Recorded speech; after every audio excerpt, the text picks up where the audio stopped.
Seequent ID is your key to accessing Seequent products, online training materials, and support resources available in MySeequent. Think of it as your secure personal login that makes managing your essential geoscience solutions easy. In this video, we will discuss how to create a Seequent ID if you don't already have one, and then how to use it to sign into Leapfrog.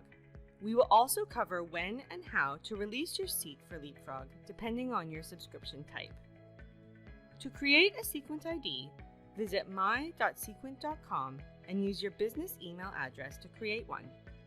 You'll be asked to verify your email address, and then you'll be set to go. If you or your organization have purchased a Leapfrog subscription, an entitlement will be applied to your Seequent ID, allowing you to access the relevant products and extensions. There are different Leapfrog subscription plans available to suit the needs of you and your company. These include named seat, shared seat, or consultant seat, plus or minus possible extensions. The sign-in process for each of these plans is similar, and we will cover each option in this video. If you have any questions about the different subscription plans, please contact your local Seequent office. Once Leapfrog is installed, it's easy to get up and running. Access to Leapfrog 2021.1 is provided via the Seequent Connector, which you will initially sign into from your default web browser. The steps shown in this video are using Chrome. The experience will look slightly different if you are using Firefox, Edge, or Internet Explorer as your default browser.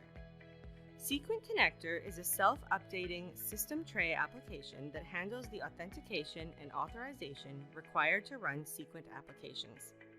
Now, signing in and out of products is easy and can be done in one step. You'll only need to enter your credentials once, even for access to multiple products. There are also notifications when there have been activity on central projects you have access to, depending on how your notifications are configured in the central portal. When you open Leapfrog, it will automatically launch a new tab in your default web browser. In this new tab, sign in with your Seequent ID. First email, then password. If this is your first time signing into Seequent Connector, your web browser will likely ask if you would like to open Seequent Connector. If you would like to not see this message again, tick the box for Always Allow. Click Open Seequent Connector and you will advance to a second tab, Seequent License Selection. The options in this tab may vary slightly depending on what Leapfrog subscription plan you have. If you are licensed for multiple products, Geo and/or Works and/or Geothermal, this is where you would select which product you would like to work in. Choose the appropriate organization and group, if applicable, and duration of checkout. It's always better to take a little more time than you think you might need. If you're doing remote work for an extended period of time and you have the option available, be sure to choose a duration that will cover the entire time you are away from internet access.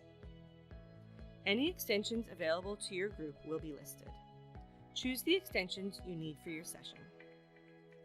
Note, you'll need internet access to sign into Leapfrog, but once you're signed in, Leapfrog will stay active even without internet through your chosen duration of checkout, or until you release your seat. Once you have made your selections, click Get Started. Leapfrog will be brought back to the forefront and it's ready to use. You can now close the Sign-in and License Selection tabs as they serve no further purpose. When you close Leapfrog, you will be presented with the option to release your seat or simply quit. If you are using a shared seat subscription and you're done working in Leapfrog, it is important to release your seat so that other members of your group can access it. If you're still planning to use the seat for the duration of your initially selected checkout period, or if you're working offline, simply select Quit. Quitting Leapfrog will not release your seat. If you are using a named seat subscription, you are the only entitled user and releasing your seat is typically unnecessary. You will only need to release your seat if you would like to start using Leapfrog on a different device. With Seequent Connector, quitting Leapfrog does not sign you out. You will notice in your system tray that you are still signed in to Seequent Connector, even if you have shut Leapfrog and released the seat. If you would like to fully sign out of Seequent Connector, right-click the tray icon and select Sign Out. Follow the prompts in your web browser to complete the sign-out process.